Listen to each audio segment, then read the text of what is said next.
Hello students, welcome है again आपका अपने ही प्यारे से चैनल में, जिसमें हम लास्ट क्लास में वेव फंक्शन और उसकी प्रॉपर्टी के बारे में डिस्कस कर रहे थे। उसी सीरीज को आगे बढ़ाते हुए हम इसकी कुछ और प्रॉपर्टीज डिस्कस करते हैं। ठीक है, तो वेव फंक्शन जैसे कि हमने देखा था कि जो इसका स्क्वायर होता है, वेव फंक्शन साई का जो स्क्वायर होता है वो प्रोबेबिलिटी डेंसिटी यानी कि प्रायिकता घनत्व को दर्शाता है। तो उसके बेसिस पर हम ये कह सकते हैं कि ये वेव फंक्शन जो है कभी भी इनफाइनाइट नहीं हो सकता, कभी भी अनंत नहीं हो सकता, क्योंकि प्रोबेबिलिटी कभी भी इनफाइनाइट नहीं होती। आप जानते हैं कि प्रोबेबिलिटी की वैल्यू हमेशा 0 से 1 के बीच में होती है। मैक्सिमम वैल्यू जो प्रोबेबिलिटी की होती है वो 1 होती है। तो ये पॉइंट हम नोट कर सकते हैं। The wave function psi and it's derivative d psi by dx are always finite या have finite value। ठीक है, कभी भी इनफाइनाइट नहीं होगा। ठीक है, जैसे मान लो अगर आपको ये वेव फंक्शन दे दिया जाए साई एक्स, मान लो वन डायमेंशनल वेव फंक्शन ही है, साई एक्स बराबर में a tan x, तो क्या ये वेव फंक्शन की इस प्रॉपर्टी को होल्ड करता है? देखो गौर से आप देखो, अगर हम यहाँ x tends to pi by 2 करें, मतलब x जो है 90 डिग्री अगर हो हमारा एंगल, तो यहाँ पर tan पाई बाई 2 की वैल्यू कितनी हो जाएगी? इनफाइनाइट हो जाएगी। तो उस केस में ये वेव फंक्शन जो है वो वैलिड नहीं रहेगा। तो वेव फंक्शन की ये प्रॉपर्टी को हमें ध्यान में रखना है कि वो हमेशा फाइनाइट वैल्यू की होती है। चलिए नेक्स्ट पॉइंट की तरफ बढ़ते हैं। ये नोट कर लिया होगा आपने। तो देखो नेक्स्ट पॉइंट क्या होगा इसका, कि वेव फंक्शन जो है वो हमेशा कंटिन्यूअस होता है। ठीक है, कंटिन्यूअस फंक्शन का मतलब क्या होता है? कंटिन्यूअस फंक्शन का मतलब होता है ऐसा फंक्शन जिसका अगर हम ग्राफ प्लॉट करें और ग्राफ को हम बिना पेन या बिना चौक या बिना मार्कर उठाए जो है वो प्लॉट कर दे, तो वो फंक्शन कंटिन्यूअस फंक्शन होता है। ठीक है, तो वेव फंक्शन की ये प्रॉपर्टी होनी चाहिए कि वो जो है कंटिन्यूअस होना चाहिए, क्योंकि वो प्रोबेबिलिटी को शो कर रहा है। जो उसका स्क्वायर है वो प्रोबेबिलिटी को शो कर रहा है, तो वो भी कंटिन्यूअस होना चाहिए और उसका फर्स्ट डेरिवेटिव भी कंटिन्यूअस होना चाहिए। तो नेक्स्ट जो प्रॉपर्टी है वो हो जाएगी wave function psi and it's derivative. हम यहाँ डेरिवेटिव को क्यों इंक्लूड कर रहे हैं? आप देखो कि जो मोमेंटम निकाला जाता है वो कैसे निकाला जाता है? d psi by dx से निकाला जाता है। ठीक है, तो यहाँ पर ये जो फंक्शन है ये तो जो है पोजीशन के लिए काम आ सकता है, इसका स्क्वायर करे तो, और ये मोमेंटम के लिए काम आ सकता है। तो ये कंटिन्यूअस होना चाहिए। तो wave function and it's derivative must be continuous function. अब देखो यहाँ पर अगर हम एग्जांपल लें, तो यहाँ पर अगर हम वेव फंक्शन इस तरह से बने साई एक्स बराबर में e की पावर x। ठीक है, तो e की पावर x अगर आप फंक्शन ड्रॉ करोगे तो कैसे आएगा? e की पावर x फंक्शन कैसे आएगा? ठीक है, एक्सपोनेंशियली ग्रोथ बता रहा है। यहाँ हमने साई ले लिया, यहाँ x ले लिया। इसका अगर हम ग्राफ प्लॉट करेंगे तो ये कुछ इस तरह से ग्राफ आएगा। तो ये इनफाइनाइट तक ऐसे चलता रहेगा, मतलब कंटिन्यूअस चलता रहेगा। यहाँ मैंने मार्कर को बिना उठाए लगातार ये ग्राफ प्लॉट कर दिया, तो ये कंटिन्यूअस फंक्शन हुआ। मैं अगर ये साई एक्स बराबर में क्या मान लूं? साइन एक्स मान लूं, तो इसका ग्राफ अगर प्लॉट करना हो तो ग्राफ कैसे बनाया जा सकता है? इसका ग्राफ इस तरह से ग्राफ। तो यहाँ देखो बिना मार्कर उठाए ग्राफ, ये भी क्या हो गया? एक कंटिन्यूअस फंक्शन हो गया। ठीक है, अब हम ऐसे एग्जाम्पल लेते हैं जो कंटिन्यूअस नहीं होते हैं। ठीक है, तो जैसे मान लो अगर आपको ये ऐसा ग्राफ बनाया हुआ है, इस टाइप से अगर आपका ग्राफ है, ठीक है, कि ये पहले बढ़ रहा है, फिर अचानक से ये ग्राफ इधर आ गया, फिर ये ग्राफ जो है वो यूं आ गया।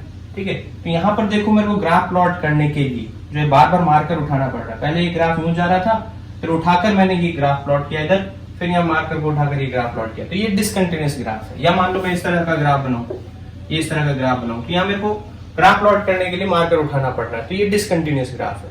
तो जब डिसकंटिन्यूअस वेव फंक्शन हो, डिसकंटिन्यूअस फंक्शन होगा, तो उसको हम वेव फंक्शन की कैटेगरी में इंक्लूड नहीं करेंगे, क्योंकि वेव फंक्शन जो है वो कंटिन्यूअस होना चाहिए। ठीक है, अब इसमें आप देखो कि मैंने कहा कि वेव फंक्शन भी कंटिन्यूस होना चाहिए, उसका डेरिवेटिव भी कंटिन्यूस होना चाहिए। उसका क्या मीन है?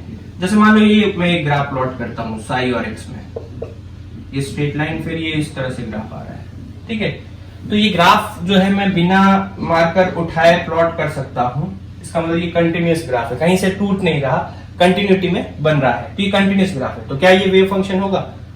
नहीं, क्योंकि इसका अगर हम डेरिवेटिव निकालें, तो इस पॉइंट पर अगर हम इसका डेरिवेटिव निकालें, तो डेरिवेटिव यानी कि डिफरेंशिएशन का मतलब क्या होता है ग्राफ में? उसका मतलब होता है कि उस पॉइंट पर खींची गई स्लोप, ठीक है, जो अपने लाइन खींचते हैं, टेंजेंट खींचते हैं, उसकी स्लोप। तो इस पॉइंट पर देखो दो टेंजेंट बन सकती है, एक इधर और एक इधर।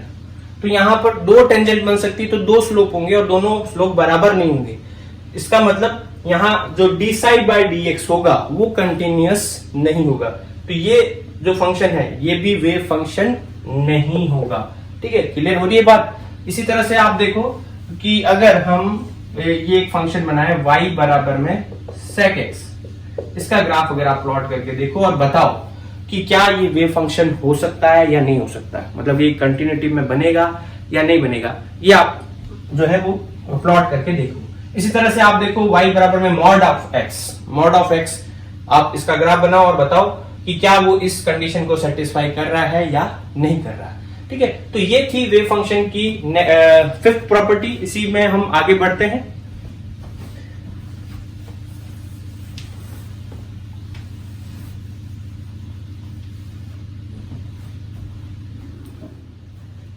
तो इसकी नेक्स्ट प्रॉपर्टी क्या होती है स्टूडेंट्स? इसकी प्रॉपर्टी होती है कि ये फंक्शन जो होता है वेव फंक्शन, वो सिंगल वैल्यूड फंक्शन होना चाहिए, मतलब इसके एक पॉइंट पर केवल एक ही वैल्यू आनी चाहिए, एक से ज्यादा वैल्यू नहीं आनी चाहिए, ठीक है। तो ये पॉइंट भी हम नोट कर लेते हैं। The wave function must be single valued. English में इसको हिंदी में इसको बोलेंगे एकल मानी फलन होने चाहिए, सिंगल वैल्यूड फंक्शन, ठीक है। अब देखो सिंगल वैल्यूड का मतलब एक ही पॉइंट पर एक ही वैल्यू आनी चाहिए। अगर मान लो इस तरह का अपने पास कोई फंक्शन हो साई एक्स बराबर में रूट ऑफ एक्स, ठीक है, साई एक्स बराबर में रूट ऑफ एक्स। तब अगर आपके पास एक्स की वैल्यू 25 है, ठीक है, तो 25 का अगर आप रूट निकालोगे, 25 का आप रूट निकालोगे तो वो +5 भी हो सकता है और -5 भी हो सकता है। तो इसका मतलब क्या हो गया कि ये एक सिंगल वैल्यूड फंक्शन नहीं है। x की वैल्यू 25 पर इसके दो मान प्राप्त हो रहे हैं, 5 और -5, ठीक है। इसका मतलब ये हमारा वेव फंक्शन नहीं हो सकता, ठीक है। वेव फंक्शन हमेशा सिंगल वैल्यूड होना चाहिए। इसी तरह से अगर आप देखो एक ग्राफ बनाते हैं, ग्राफ में हम क्या करते हैं, ये इस तरह से ग्राफ बनाया, यूं करके यूं ऐसे ग्राफ बनाया है, ठीक है। ये साई और एक्स के बीच में ग्राफ बनाया। अब आप देखो एक्स की कोई भी एक पर्टिकुलर वैल्यू चूज करो, उसके लिए साई का मान निकालना है, तो यहां से ये लाइन ड्रॉ करते हैं, ठीक है। ये ग्राफ को जहां पर काट रही है वो साई की वैल्यू होगी। तो आप देखो एक्स की एक वैल्यू के लिए यहां पर साई के 3 मान प्राप्त हो रहे हैं। इसका मतलब कि ये सिंगल वैल्यूड नहीं है। तो देखो हम सिंगल वैल्यूड पर ही क्यों जोर दे रहे हैं, क्योंकि साई का स्क्वायर जो है वो प्रोबेबिलिटी को शो करता है। तो उसकी अगर एक से ज्यादा वैल्यू होगी तो प्रोबेबिलिटी की भी एक से ज्यादा वैल्यू हो जाएगी, जो कि लॉजिकली सही नहीं है। इसलिए जो वेव फंक्शन होना चाहिए वो सिंगल वैल्यूड फंक्शन होना चाहिए। तो ये हमने कुछ वेव फंक्शन की प्रॉपर्टीज पढ़ी, ठीक है। पहले इससे पहले वाले वीडियो में 3 प्रॉपर्टी पढ़ी थी, इसमें 3 प्रॉपर्टी पढ़ी। ये प्रॉपर्टीज हमें अच्छे से पता होनी चाहिए, ठीक है। इसके साथ हम एक प्रॉपर्टी और ऐड कर सकते हैं, वो भी हम नोट कर लेते हैं। तो देखो इसमें एक प्रॉपर्टी क्या है कि जहां कहीं पर भी पोटेंशियल एनर्जी 0 से एकदम इनफाइनाइट हो रही है, ठीक है, वहां पर जो है एक बाउंड्री बन जाती है और उसके पार वेव फंक्शन की वैल्यू 0 होती है, ठीक है। ये प्रॉपर्टी नोट कर लो। If potential energy at any point suddenly becomes